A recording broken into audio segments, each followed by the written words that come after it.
97 সালের 2 ডিসেম্বর যে চুক্তি হয়েছিল এটা কখনো শান্তি চুক্তি হতে পারে না।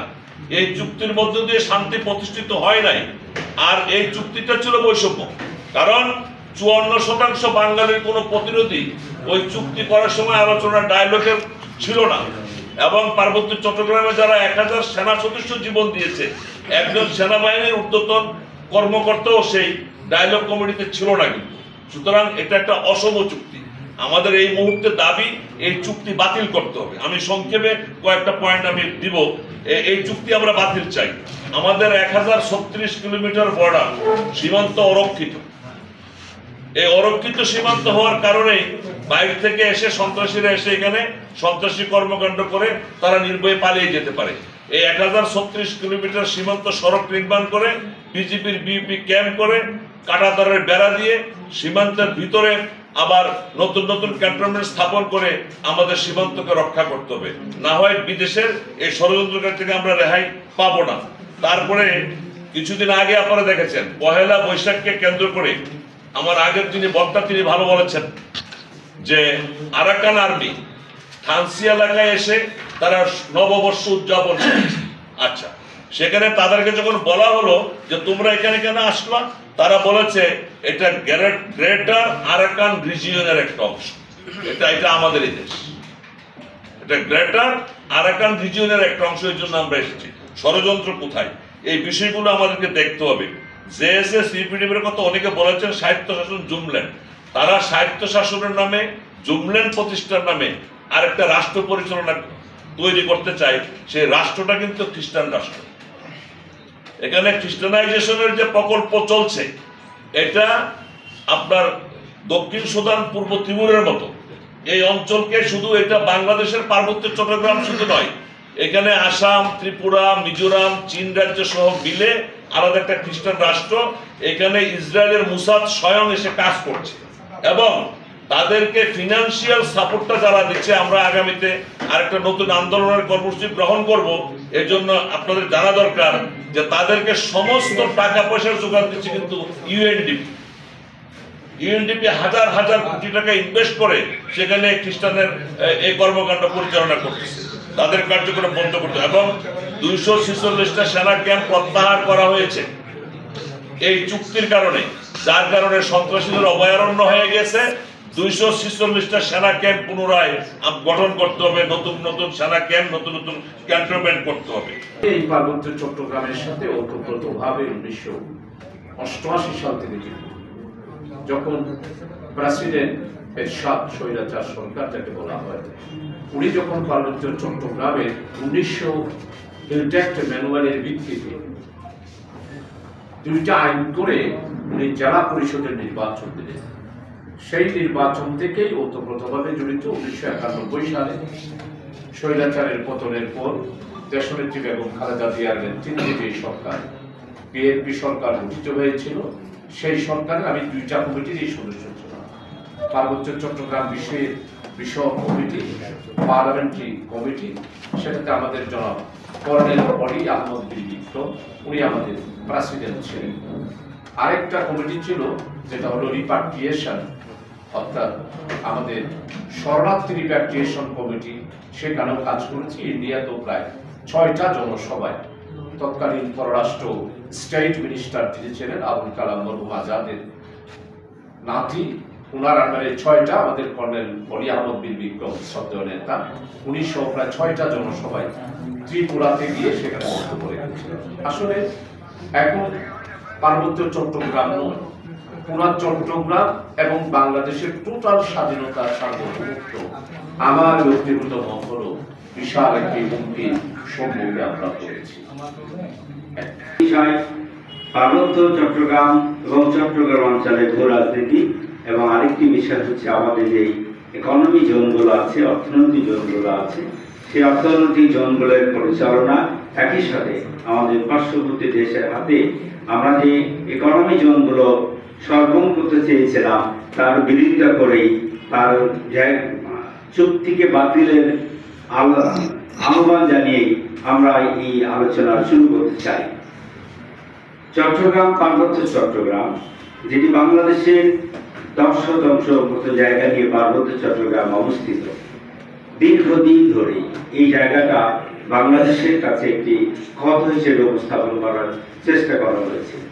1941 যখন লন্ডনে ইঙ্গো মার্কিন একটি মিটিং হয়েছিল, সেই মিটিংয়ের একটি সিদ্ধান্ত ছিল বাংলাদেশের পার্বত্য চট্টগ্রাম, মিজোরাম, ত্রিপুরা এবং আমাদের আরাকান অঞ্চল যেটি মারমার, সেগুলো নিয়ে একটি রাষ্ট্র, খ্রিস্টান রাষ্ট্র প্রতিষ্ঠা করার পায়তারা। সেই থেকে আজ পর্যন্ত অদ্যাবধি সেই ষড়যন্ত্র অব্যাহত আছে। এই অনুষ্ঠানের মাধ্যমে আমরা সেই ষড়যন্ত্রকে জনগণের সামনে, জাতির সামনে উপস্থাপন করতে চাই। পার্বত্য চট্টগ্রাম আমাদের একটি অত্যন্ত সম্ভাবনাময় এলাকা, যার মধ্যে অবস্থিত আছে আমাদের চট্টগ্রাম বন্দর, সেন্ট মার্টিন সহ অত্যন্ত সম্ভাবনাময় খনিজ সম্পদ সমৃদ্ধ একটি এলাকা। ফেনী নদী, অনেক কথা হয়েছে একটু আগেই, আপনারা জানেন নেহরু সাহেব ভারতের একজন রাজনীতিবিদ, তিনি একটি বই লিখেছিলেন ডিসকভারি অফ ইন্ডিয়া। সেই বইয়ের মধ্যে একটি সুন্দর শব্দ লিখেছিলেন, ছোট ছোট রাষ্ট্রের অস্তিত্ব থাকতে পারে না। অর্থাৎ আমাদের মতো যেগুলো ক্ষুদ্র ও ছোট রাষ্ট্র, তাদের অস্তিত্ব একটি প্রশ্ন কিন্তু তখনই তোলা হয়েছে, এটি আজকের বিষয় না, দীর্ঘদিনের একটি ষড়যন্ত্র। 1943 সালে কুমিল্লা ক্যান্টনমেন্ট প্রতিষ্ঠা করা হয়েছে, আপনারা হয়তো জানেন। ফেনী নদীর পাশে যেই ফেনী এবং মহুরী নদী আছে, আপনারা জানেন এই নদীর উপরে দুইটা ব্রিজ আছে, একটা বাস, একটা ট্রেন। এই দুটি ব্রিজ যদি কোনো কারণে বাংলাদেশ থেকে বিচ্ছিন্ন করে দেওয়া যায়, তাহলে চট্টগ্রাম ও পার্বত্য চট্টগ্রাম বাংলাদেশ থেকে বিচ্ছিন্ন হয়ে যাবে। আজকে এই ভারতই হলো আমাদের মূল শত্রু, আমাদের স্বাধীনতার মূল শত্রু, আমাদের দেশকে গ্রাস করতে চায়। আপনারা দেখেছেন আমাদের সেই স্বৈরাচার শেখ হাসিনা ফেনী, আমাদের পার্বত্য চট্টগ্রাম বলে না, চট্টগ্রাম বিভাগ বলে, ফেনী হলো আমাদের চিকেন নেক। সেই চিকেন নেকে ফেনীতে সেই ব্রিজ যেটা করছে আমাদের সার্বভৌমত্বের হুমকি, যেন ভারত অত্যন্ত তাড়াতাড়ি আমাদের দেশে হস্তক্ষেপ করতে পারে। এর জন্য সে সেখানে এই ব্রিজ করেছে এবং সেখানে যে ব্যবসার নামে, ইপিজেড করার নামে যে আপনার যেই ভূমি বরাদ্দ দিয়েছে, যেটা আজকে মূল এজেন্ডা আছে, তাদের সকল ভূমি বরাদ্দ বাতিল করতে হবে। এটা আমাদের একসাথে স্লোগান হওয়া উচিত। আমাদের সাংবাদিক ভাইদের এটা বেশি বেশি করে প্রচার করা উচিত। ভারতের শেখ হাসিনার বরাদ্দকৃত ব্যবসার নামে রয়্যাল ঘাঁটি করার জন্য সে এই জায়গা বরাদ্দ দিয়েছে, অর্থাৎ এই জায়গাকে অনতিবিলম্বে বাতিল ঘোষণা করতে হবে। তারপর আমাকে যখন কথা বলার সুযোগ দিয়েছে, দুটো কথা না বললে হয় না। দেখেন, বাংলাদেশে সবচেয়ে আমাদের যে চট্টগ্রাম এবং পার্বত্য চট্টগ্রাম, এই পুরো চট্টগ্রাম বিভাগের মধ্যে এই দুটো দিকে, পার্বত্য চট্টগ্রামের দিকে সবার দৃষ্টি থাকে এবং বিশ্বের সবার নজরটা হচ্ছে এই চট্টগ্রামের দিকে। তার মধ্যে প্রথমত হচ্ছে যে আপনারা জানেন যে বাংলাদেশে আমাদের যদি চিন্তা করি যে চট্টগ্রামের যে বন্দর আছে, বন্দর যে অর্থনৈতিক আয়, সেটার 85% কিন্তু চট্টগ্রাম বন্দর থেকে আসে এবং এই বন্দর দিয়ে সারা বাংলাদেশে আয়ের একটা উৎস যোগান হয়, সেটা আমরা সবাই জানি। এর পাশাপাশি খনিজ সম্পদ যদি আমরা তাকাই, সেটা হচ্ছে পার্বত্য চট্টগ্রাম, খাগড়াছড়ি, রাঙ্গামাটি, বান্দরবান। তো এই বিশেষ করে পুরো বিশ্বের কিছু দেশ এই পার্বত্য চট্টগ্রাম এবং চট্টগ্রামের দিকে দৃষ্টি দিয়ে রাখে। এটাকে আমরা যদি বলে থাকি যে পার্বত্য চট্টগ্রাম অঞ্চল ঘিরে ভারতের একটা আগ্রাসন ভূমিকা তৈরি হয়, যেই আগ্রাসন থেকে আমরা বেরিয়ে আসতে পারছি না। আমরা যদি সে ভারতের আগ্রাসন থেকে চিন্তা ভাবনা করি, আমরা শুধু চট্টগ্রাম, আমি একটু পার্বত্য চট্টগ্রাম নিয়ে কথা বলি, সেটা বন্ধ নিয়ে আজকে নাই বলুন, পার্বত্য চট্টগ্রাম নিয়ে যদি একটু আমরা আলোচনা করি, সেদিকে দেখেন আমরা অনেক কথা বলি, কিন্তু এই পার্বত্য চট্টগ্রামটা ত্রিমুখী একটা আগ্রাসনের মধ্যে পড়ে আছে। দুঃখের সাথে বলতে হয়, ভারত বাংলাদেশকে নিয়ে দীর্ঘ মেয়াদী পরিকল্পনা করছেন, দীর্ঘমেয়াদী পরিকল্পনা করে বাংলাদেশ থেকে কিভাবে চট্টগ্রাম অঞ্চলকে বিচ্ছিন্ন করা হবে, বাংলাদেশের একটি অঙ্গ কিভাবে হানি করা হবে, সেই পরিকল্পনা দীর্ঘমেয়াদী করেই ভারত এগিয়ে যাচ্ছে। যার প্রেক্ষিতে আজকে আমাদের আলোচনার যে বিষয় চট্টগ্রাম নিয়ে ভূরাজনৈতিক ষড়যন্ত্র, এই ভূরাজনৈতিক ষড়যন্ত্রের সবচেয়ে বড় হোতা হয়েছে ভারত।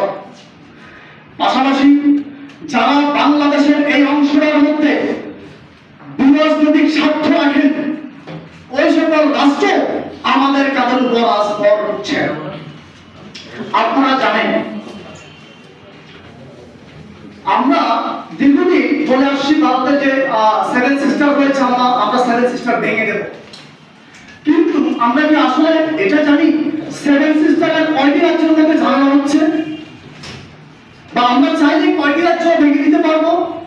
আচ্ছা, আমরা কি এখনো ওই লক্ষ্যমাত্রা ঠিক করেছি যে কতদিনের মধ্যে আমরা সেভেন সিস্টার ভেঙে দিতে পারবো? কিন্তু ভারত তাদের লক্ষ্যমাত্রা অনেক পূর্বে ঠিক করে রেখেছে। 2019 সালে ভারত আমাদের যে মিলনস্থলে আমাদের ফেনীতে 2019 সালে চুক্তি করে ইকোনমিক্যাল জোনে, মানে অর্থনৈতিক অঞ্চলে, সেখানে 990 একর জমি ভারতকে দেওয়া হয় এবং 2015 সালে আপনার মোংলা বন্দরে ভারতকে 110 একর জমি দেওয়া হয়। আমরা ভালো করে যেমন চিকেন নেক, আমরা ভারতের চিকেন নেক নিয়ে খুব উদ্বিগ্ন, আমরা ভারতকে আলাদা করে দিব, চিকেন নেক দিয়ে ভারতকে সেভেন সিস্টার দিয়ে বিচ্ছিন্ন করে দিব, কিন্তু আমাদের নিজেদের চিকেন নেক নিয়ে আমাদের কোনো খবর নেই। আপনারা জানেন মাত্র 10 থেকে 12 কিলোমিটার দূরত্বে ফেরি এবং মিলনস্থলের যে মাঝে হালদা নদী, যে ফেরি নদী, সেই ফেরি নদীর যে সীমান্তটুকু, এই সীমান্তটুকুতে যদি একটু করে মাছ করা হয়, এবং মাছ করার জন্য কিন্তু ব্যবস্থা ইতিমধ্যে হয়ে গেছে। আপনারা জানেন রামগড় একটি ব্রিজ হয়েছে, যেখানে অপর পাড়া ত্রিপুরা সাপুর থেকে কম্পিউটার ব্রিগেড এখানে অবস্থান করছে। আমরা বিভিন্ন যে নিরাপত্তা বিশ্লেষক আছেন তাদের সাথে সময় সময় যে কথাগুলো বলেছি, তারা উদ্বেগ প্রকাশ করেছেন যে সাপুর থেকে একটা ভারতীয় সেনাবাহিনীর ব্রিগেড রামগড় দিয়ে ফেরি আসতে সময় লাগবে সর্বোচ্চ 3 থেকে 4 ঘন্টা, এবং তারা ফেরি দখল করে, এবং যদি ফেরি নদী থেকে এই চট্টগ্রামকে বিচ্ছিন্ন করে দেয়, তাহলে এই চট্টগ্রাম বাংলাদেশ থেকে মূল ভূখণ্ড থেকে আলাদা হয়ে যাবে। আমার মনে হয় এই বিষয়টা নিয়ে বর্তমান উপদেষ্টা যারা আছেন, প্রধান উপদেষ্টা মাননীয় ডক্টর মোহাম্মদ ইউনূস, ওনার অবশ্যই চিন্তা করা উচিত। কারণ আমাদের যে কুমিল্লা ব্রিগেড এবং আমাদের যে চট্টগ্রাম সেনারা, সেখান থেকে বাংলাদেশ সেনাবাহিনীর মাছ ফেললে আধা ঘন্টা আগে কিন্তু ফেরিতে পৌঁছতে পারবে না। ফেরি পৌঁছতে গেলে চট্টগ্রাম বাংলাদেশের স্বাধীনতা সার্বভৌমত্ব নিয়ে কটাক্ষ করে বক্তব্য দিয়েছে, তা আমরা দেখতে পাচ্ছি। একই সাথে বাংলাদেশের যে ফ্যাসিস্ট রেজিমকে আমরা বাংলাদেশের জনগণ পালিয়ে যেতে বাধ্য করেছি, সেই ফ্যাসিস্ট রেজিমের একচ্ছত্রভাবে সমর্থন জুগিয়ে গিয়েছে ভারত এবং ভারতীয় সরকার। এই প্রেক্ষাপটে আমাদের জন্য সবচেয়ে গুরুত্বপূর্ণ যে বন্দর চট্টগ্রাম বন্দর, যা চট্টগ্রাম অঞ্চলে অবস্থিত, এবং একই সাথে আমাদের যে পার্বত্য চট্টগ্রামে যে আমাদের টেরিটরি রয়েছে, এটা অখণ্ডতা রক্ষা করার জন্য আমাদের নতুন করে ভাবনা চিন্তার বিষয় এসে দাঁড়িয়েছে, বিশেষ করে বর্তমান বিশ্ব প্রেক্ষাপটে একটি বিষয় মানবিক মর্যাদা, এই সমস্ত বিষয়গুলোর সাথে আমাদের সকলেরই একটি প্রাণের সম্পর্ক।